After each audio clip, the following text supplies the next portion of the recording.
Okay, so let's talk eye care. If you're staring at a screen for most of the day, which I believe most of us are, whether it's on your computer, your phone, or your TV, or your laptop, or whatever that may be, this video is for you. Also, if you have tried blue light glasses or computer glasses and still feel a bit of strain in your eyes, or are starting to feel a bit of strain in your eyes, this video can be really helpful. I'm gonna give you the top 3 tips that I found to be extremely helpful, and also not to damage your eyes. Now, before we begin, a little bit of a few caveats. Number 1, I am not a medical professional. I'm not in the eye world at all. I did work at a company that sold medical devices for eyes back in the day, but this is not that. Yeah, so don't take this as medical advice. Number 2, my background is that I'm on a computer all day. Before I start my workday, I journal on my computer.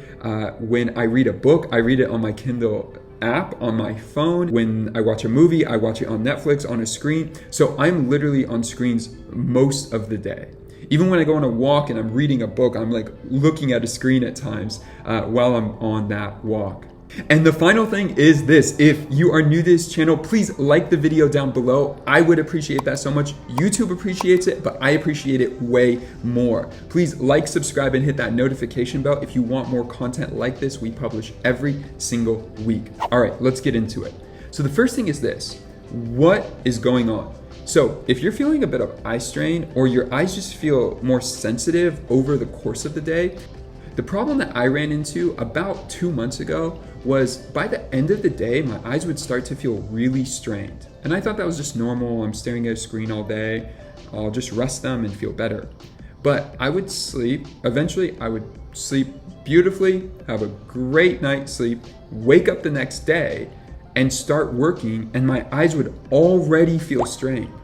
And that was a big red flag to me that this is a problem that's starting to arise that I don't want. I love my vision. I mean, doesn't everyone? But I love being able to design or use my computer to journal or write or be creative. So my eyes feeling the strain was a really big red flag to me that I need to do something quick. So I started doing all this research, and this is where I ended up with all these products that I'm going to show you today. And as I was doing this research, the big problem was I would not be staring at screens and my eyes would feel strained. And that was the point where I was like, okay, this is truly an issue I got to deal with ASAP. So the first thing I did, as any good millennial, is I went to Target. And when I went to Target, I ended up buying 2 products. Let me show you: Rodos and Visine. I was using these, they were nice. I then waited for the mail to come because I did buy this off Amazon, Digital Eye Strain Relief. I was like, hey, this could work. This could be really good for me. What I found out though, after that, it really wasn't working. So I went to my local Warby Parker and I scheduled an eye exam to get my eyes checked out. And I showed her those drops and the doctor was like, those are the exact drops I do not recommend. Part of her reasoning is that it has just other products in it that you don't need if you're dealing with dry eyes.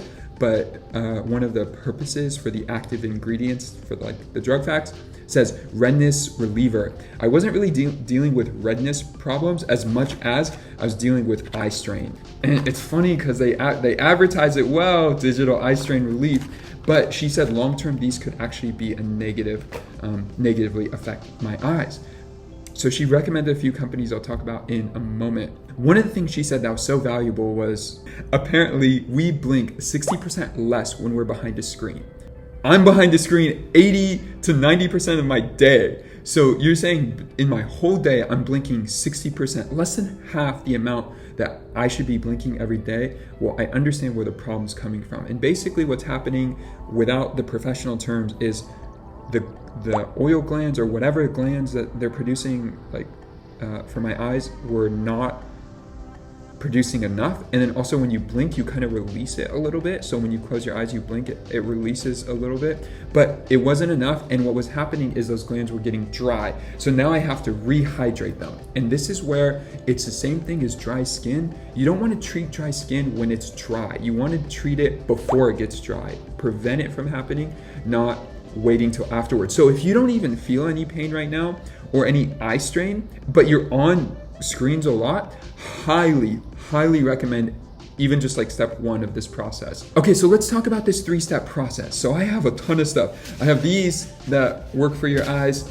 I have this that is from Brio that I could talk about right now too, and a few other things as well, like this, which I'll talk about, and this. Those are like extra bonuses. So number one, even if you're not feeling strain, but mainly you're probably watching this because you feel some type of strain. Number one, she did recommend staying away from like Rodos or Visine or any big name brands specific for red eyes. Now, all of these brands have like 87 products, and so it's really hard for me to go over all of it because there's just so many products and so many different mediums they deliver the products in. But I'm going to talk about the ones she mainly recommended. She recommended about 2 or 3 companies, but the very main one was Refresh. This company here. Now, Refresh was a great choice because it's a lubricant and it is only an eye lubricant. It is not anything else. Obviously, they have 1,000 products as well that do different things, but if you focus on the product or packaging saying lubricates and protects, extended therapy, lubricant eye gel, they're all in the same vein for what is needed. So as I look through these products, that's what you're going to be looking for. If I go here, this is, remember this one, digital eye strain relief. There's lubricant, but there's redness relief as well. You don't really need that. Now, so I would recommend getting something like this. What I also found out is my brother had LASIK about a year ago. Now, Refresh offers like both of these as mediums to sell their products. I saw this and I was like, oh, I don't want to use single-use plastic. The reason though it's in here, and don't quote me on this, this is just kind of like, some of this stuff is like what I've gathered in the process, and I didn't like extensively research if it's all like exactly true, but what happens with a lot of these products is they have a short shelf life. So like when you open this, you don't want to use this like a year from now. You want to use it relatively close to when you do open it. So you could get smaller bottles in that case if you're not using it a lot. But that's why these are valuable. There are no preservatives in these. So as soon as you open it, it's only good for 24 hours. But what that means is if you're dealing with pain in your eyes or like strain in your eyes, you could use these as much as you need. Again, seek medical advice, but you could use these as much as you need to make sure your eyes are soothed with no additional, say, ramifications for using high quantities. I think this maxes out at 4 uses a day, and for sure they say this maxes out at like 4 a day, but you definitely don't want to become dependent on this 4 times a day. So that is the first thing. It's very affordable. The bottle was like 10, 15, maybe 20 bucks, but again, we're talking about helping your eyes for a lifetime. Really affordable to begin. Number 2 is going to be something like this. This heating pad, though not the prettiest and the branding is ugly, is super useful because what it does is you put it in the microwave for 10 seconds and then you place it on your eyes. And then from there, once you place it on your eyes, it really helps, but to get your glands to start working and like working themselves out. So then the oil is getting produced. As soon as you take these off, your vision is a little bit blurry for a few minutes, but it comes back to normal. It's not extreme. It sounds more extreme than it is, but you put them on and you could use them. I really like these because they really warm up. In comparison to this warms up and it gets warm, but the way it's structured is you're just not going to feel it as much. These you put on your eye, you literally feel it. So let me you feel that like covering your eyeball. So that is really nice. It's like 20 bucks. I paid 25 for it from the eye doctor. It's easy to use, simple. This is really fancy and over the top, but if you really want to take care of your eyes or you're staring at screens for a long time in the day, this is really nice. The reason it's really nice is it makes it really easy. Perhaps, let's run through an example. Say I'm using this in the evening and I want to use it for 20 minutes. Well, I have to go to the microwave. It's not a lot, but just feel me for a second. It's like you go put this in the microwave, you put it in there for 10 seconds, it warms up, you put it on your eyes, you go lay down, you're getting tired, you're getting ready to sleep. And then after 10 minutes, you have to then go back to the microwave and put it in for 10 seconds, warm it up, and then go through that process again. So in a way, you're kind of interrupting your cool down or getting ready to sleep. This, you just put on, there's 3 settings, 10 minutes, 15 minutes, and 20 minutes. So let me show you. So hold that down. So there's that. That's sleep, that's 10 minutes. You hit it again, medium, that's 15. And then hard is 20 minutes. And there's like a vibrating, I don't know if you'll hear it. I don't know if you can hear that, but it'll literally like vibrate for your eyes, and it's really nice. It charges, and so you just basically like, when I come home late, I barely want to like wash my face and get like ready to sleep. So I do it, but it's like, it's more of a chore than I enjoy. This, I enjoy. I literally just put it on and I'm good to go. And then once it's done, I just take it off and I could go to sleep. Finally, number 3, this is the one that I was in denial about, but believe can be really, really helpful for a lot of people. So for number 3, this is my recommendation or hypothesis. Go get your eyes checked. See what your vision is. I initially went to Warby Parker for just like a general eye exam, not to get a prescription, like vision check. And now I'm gonna go in the next week or so to do a full vision check to get my actual prescription right now, so that I could get a pair of glasses that is gonna help my eyes. Now, the reason I bring this up is in the last 2 weeks, I started using these glasses. These are like an older pair of glasses, not 100% my like current style or look or feel. But overall, they help so much because this is what I'm thinking. My right eye for the last few months, if not longer, for a really long time actually, has been doing all of the work. And so when I start feeling strain, it's not very clear that it's like only the right eye, but I do feel it in the right eye sometimes more than I do in the left eye. So just by using glasses, the strain will quickly like come down just by wearing glasses throughout the day, especially when I'm just like going throughout my days working and all of that.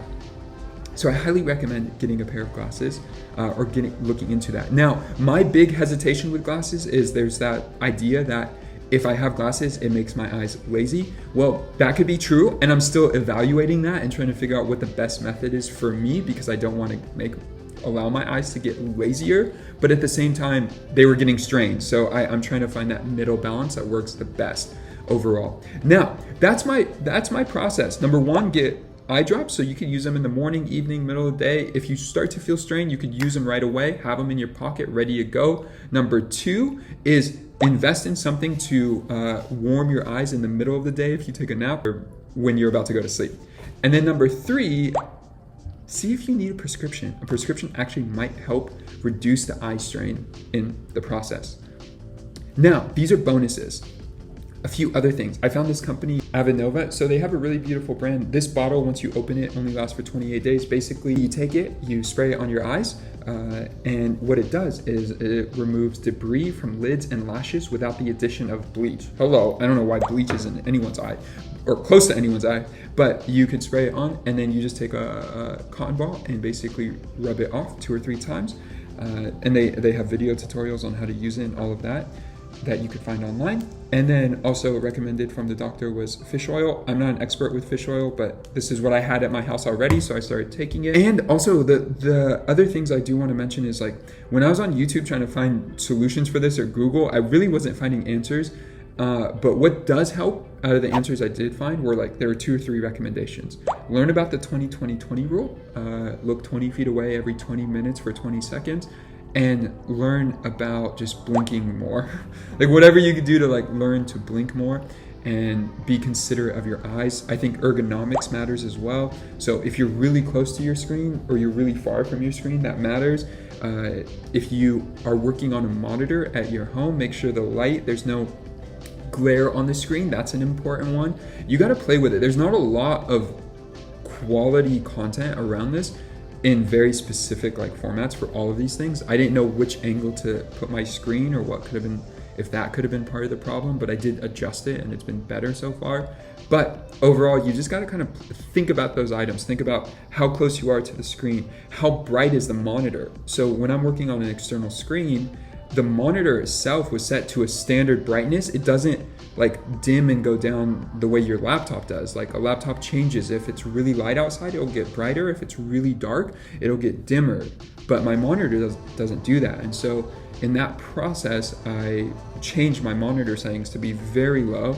That's helped in the process. Changing its position, that's helped as well, so that there's no direct sunlight going onto the monitor screen. I think that's it. So I hope this helps. If you have any questions or any other tips or tricks like in this particular vein, please leave a comment down below. With that, if you got value from this video, please like the video. It tells me so much. It tells the YouTube algorithm some fancy stuff, but it also tells me that you got value from this video. So please like the video down below, subscribe, and hit that notification bell if you want more content like this. We publish new content every single week. And with that, I will see you guys in the next video. Peace.